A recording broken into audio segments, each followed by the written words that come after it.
Big boss വീട്ടിൽ നിന്നും O'Neill Sabu പുറത്തായപ്പോൾ എല്ലാവരോടുമായിട്ട് പറഞ്ഞ ഒരു കാര്യമുണ്ട്. ആ ഒരൊറ്റ കാര്യം കേട്ട് കഴിഞ്ഞാൽ തന്നെ ഒനീലിൻ്റെ ക്വാളിറ്റി നമുക്ക് മനസ്സിലാക്കാം. ബിഗ് ബോസ് സീസൺ 7 നിന്നും ഇതുവരെ പല മത്സരാർത്ഥികളും പുറത്തായിട്ടുണ്ട്. എന്നാൽ അവരാരും പുറത്തായപ്പോൾ ചെയ്യാത്തതുപോലെ ഒനീൽ വളരെ സന്തോഷത്തോടെ അവിടെ നിൽക്കുന്ന ബാക്കി കണ്ടസ്റ്റൻസിനെ മോട്ടിവേറ്റ് ചെയ്തിട്ടാണ് പോയത്. മാത്രമല്ല ഒനീലിന് യാതൊരുവിധ സങ്കടവുമില്ല. കാരണം ഇതൊരു ഗെയിമാണെന്ന് പൂർണ്ണ ബോധ്യത്തോടെയാണ് ഒനീൽ അവിടെ നിന്ന് സംസാരിച്ചത്. എവിക്റ്റായി എന്നറിഞ്ഞ ഉടനെ തന്നെ ലിവിംഗ് ഏരിയയുടെ മുൻപിൽ വന്നു നിന്ന് എല്ലാവരോടുമായിട്ട് സംസാരിക്കുന്നു. ബാക്കി എല്ലാവരും തന്നെ വളരെ ഇമോഷണലായിട്ട് നിൽക്കുകയാണ്. ആ സമയത്താണ് ഒനീൽ സാബു മറ്റുള്ളവരെ മോട്ടിവേറ്റ് ചെയ്തുകൊണ്ടിരിക്കുന്നത്.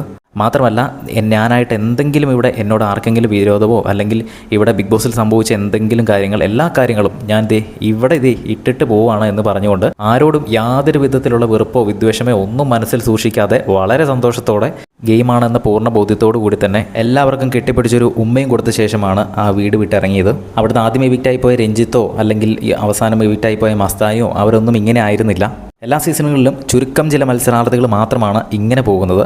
ഇവരിങ്ങനെ തുറന്ന് സംസാരിക്കുമ്പോൾ തന്നെ അവരോട് പ്രേക്ഷകർക്ക് ആർക്കെങ്കിലും എന്തെങ്കിലും വെറുപ്പോ വിദ്വേഷമോ ഉണ്ടായിട്ടുണ്ടെങ്കിൽ അവരുടെ മനസ്സിൽ നിന്നും കൂടെ ആ ഒരു നെഗറ്റിവിറ്റി എല്ലാം തന്നെ മാറുന്നതാണ്. എന്തായാലും എവിക്റ്റായി കഴിഞ്ഞപ്പോൾ ഒനീലിൻ്റെ ക്വാളിറ്റി കാണിച്ചു. ഒനീലിനെ പറ്റി നിങ്ങളുടെ അഭിപ്രായം എന്താണെന്ന് താഴെ കമൻറ്റ് ചെയ്യുക. നാളെയും ഒരു എവിക്ഷൻ ഉണ്ടാകുന്നതാണ്. ആരാണ് പുറത്താകുന്നതെന്ന് എപ്പിസോഡ് ലൈവിലൂടെ തന്നെ അപ്ഡേറ്റ് ചെയ്യാം. അത് കാണുന്നതിനായിട്ട് ചാനൽ ഒന്ന് സബ്സ്ക്രൈബ് ചെയ്യുക.